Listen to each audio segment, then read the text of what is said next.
জীবনের জানলা বিভূতি বাংলা।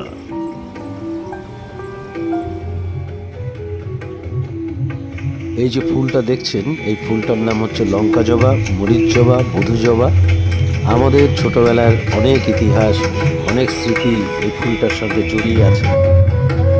সবুজ বৃতি থেকে পরিণত ফুলটা ছাড়িয়ে নিলে চুষলে একটা অনেকটাই মধু পাওয়া যায়, মিষ্টি মধু। সেটা আমাদের ছোটোবেলায় বাচ্চাদের গায়ে ছিল বিশেষ আকর্ষণ, বা আমরা কলোনি পাড়ায় ঘুরে ঘুরে এই ফুলের মধু খেতাম। চমৎকার একটা শৈশবের আনন্দ মিশে আছে এই ফুলের সঙ্গে। আমাদের ক্ষণিকের বয়স বাড়ে, প্রকৃতির বয়স বাড়ে না। ফলে এখন এই বয়সে এসেও এই ফুল দেখলে সেই ছেলেবেলার কথাই মনে পড়ে যায়। সৌন্দর্যের সাথে সাথে, স্মৃতির সাথে সাথে ফুলটার একটা ভালো ভেষজ গুণও রয়েছে। অন্যান্য জবা গাছের মতনই এই লঙ্কা জবাতেও পাপড়িতে একটা আঠালো ভাব আছে, যেটা চুলের পরিচর্যায় কাজে লাগে। চোখ ওঠার রোগের ক্ষেত্রেও এই পাতা এবং ফুল বেটে দিয়ে কাজলের মতন ব্যবহার করলে স্বস্তি ফিরে আসে, তাড়াতাড়ি সারে। এগুলো সবই পুরনো চিকিৎসা পদ্ধতি।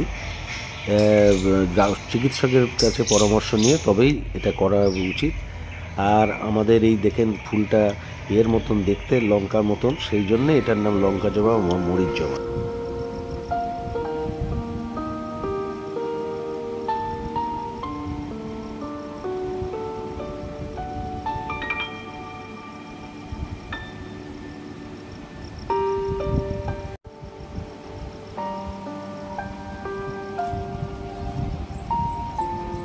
সুস্থ জীবনের জানলা বিভূতি বাংলা।